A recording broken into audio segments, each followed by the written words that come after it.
1. Bees who pay their respects.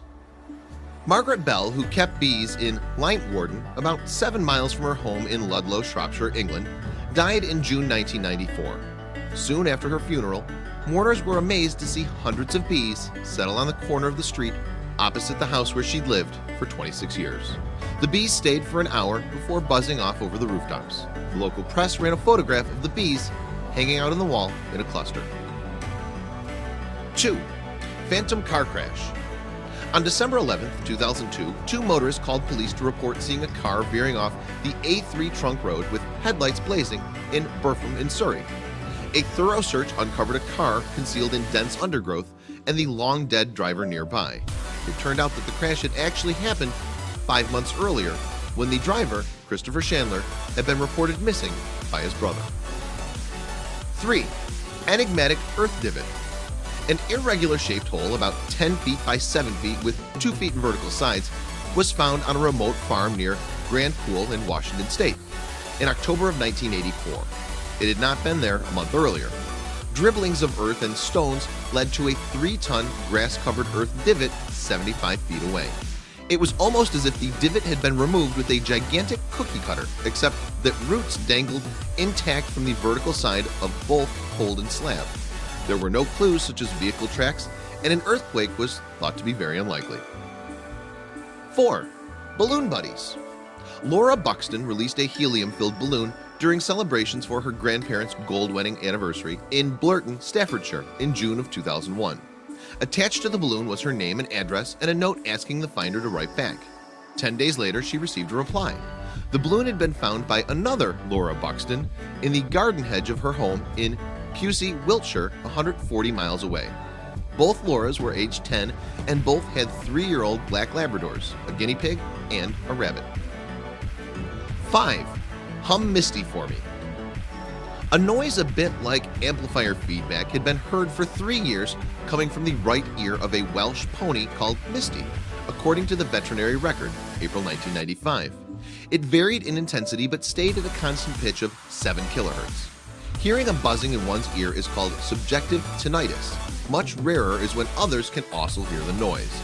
This is called objective tinnitus, and the cause is still largely a matter of debate. 6.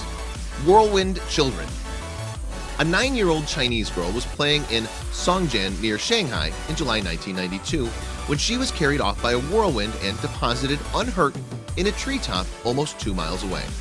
According to a Wire report from May 1986, a freak wind lifted up 13 children in the oasis of Hami in western China and deposited them unharmed in sand dunes and scrub 12 miles away. 7. Riverside Mystery. Gloria Ramirez, age 31, died of kidney failure at Riverside General Hospital, California in February 1994, after being rushed there with chest pains. Emergency room staff were felled by fumes when a blood sample was taken. A strange oily sheen on the woman's skin and unexplained white crystals in her blood were reported. A doctor suffered liver and lung damage and bone necrosis. At least 23 other people were affected. One hypothesis was that Ramirez, who had cervical cancer, had taken a cocktail of medicines that combined to make an insecticide. But tests yielded no clue. 8. Boulders in trees. In April 1997, a turkey hunter in Yellowwood State Forest, Indiana, came upon a huge sandstone boulder wedged between 3 branches of an oak tree about 35 feet from the ground. The arrow-shaped rock was estimated to weigh 500 pounds. Subsequently, 4 more large boulders were found wedged high up in trees elsewhere in the forest. All were in remote areas, none of the trees were damaged, and there were no signs of heavy equipment being used or tornado damage, and no one recalled any mishaps involving dynamite anywhere nearby. 9. Helpful Voices.